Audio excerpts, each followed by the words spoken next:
to Ibadan in Oyo State, where Sarah Ayeku is standing by. Sarah, good morning. It's good to have you join us now.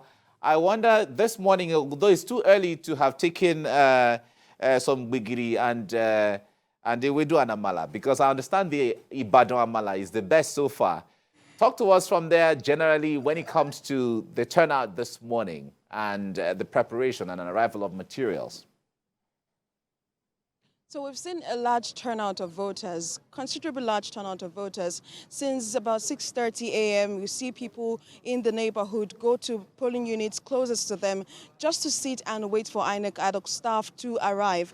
Now, where we are at this time is the RAC, that's the Registration Area Center, where distributions of materials commenced about an hour ago. But just a couple of minutes ago, like 1 or 2 minutes ago, the last batch of INEC ad hoc staff just left this particular unit to their polling units, which is one of the issues that some INEC ad hoc staff had raised earlier, that there were logistics issues.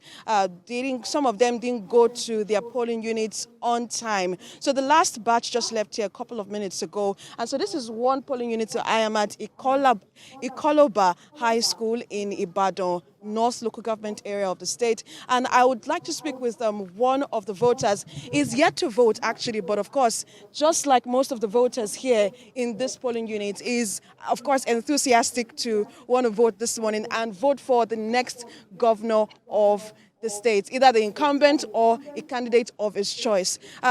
Before we talk about, we're not going to be talking about any form of candidates this morning, but I just want to get your perspective as to how INEC has been able to conduct themselves this morning compared to the February 25th presidential election. I think the process is going on well. There's no problem. Even during the last time, they did well. Particularly at this polling unit? Yes, everything went well. And there's one thing about me. I always arrive early, and I always wait for them to count the votes. So I'm helpful there. So, and if there's problem, I won't be able to do that. Yeah. So what would you like to say about security? We know that INEC, as the security operatives, has said that they're going to be deploying 15,000 security operatives for this election, Mike. And so I want to hear from you, sir. There were issues of violence on Thursday here in Ibadan. What would you like to see the security operatives do today? I would like them to go to the trouble side. Because, like this place, we are more of elite side. Exactly. So they should they know the troubled area. They know the black spots. So they should go there and maintain peace over there. So that is what I expect them to do. All right, thank you very much, sir. I hope the beavers gets to see your face and recognize your fingerprints. So, Mike, of course, people get up.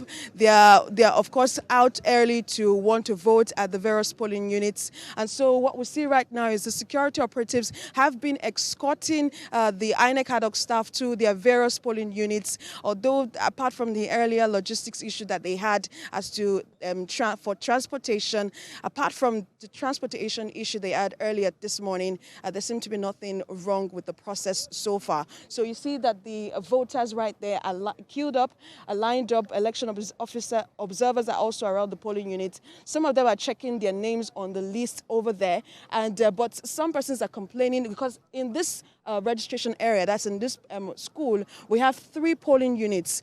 These 2 polling units, this seems to be has the largest number of voters, because as you can see from the pictures there, the number of voters on queue waiting to vote. But something very interesting, Mike, is the fact that they allowed party agents vote first. I don't know why. Maybe they're allowing them to do that so they can go mobilize other people to come out to vote. Mike.